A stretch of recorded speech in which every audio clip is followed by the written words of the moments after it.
Кеш жарық достар, бұл менің каналымдағы ең алғашқы видео.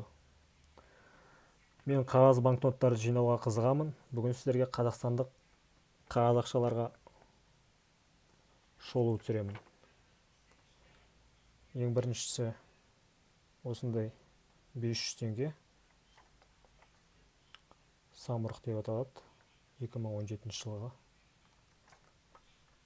Қазір айналымда достар, бұл 500 теңге. Дәл сондай. Тек номері басқа, ақтығы 79.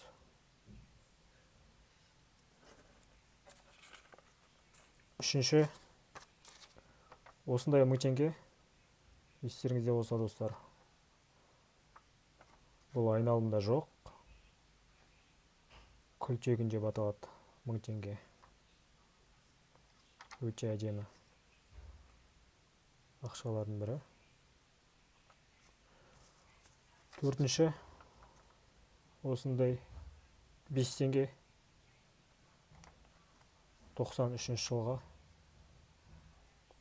Құрманғазы атамыздың бейнесі бейнеленген. Күйші атамыздың.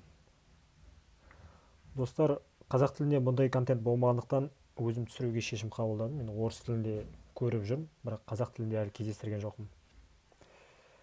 Каналға лайк басып тіркелеміз, комментарий қалдырамыз достар. Сау болыңыздар.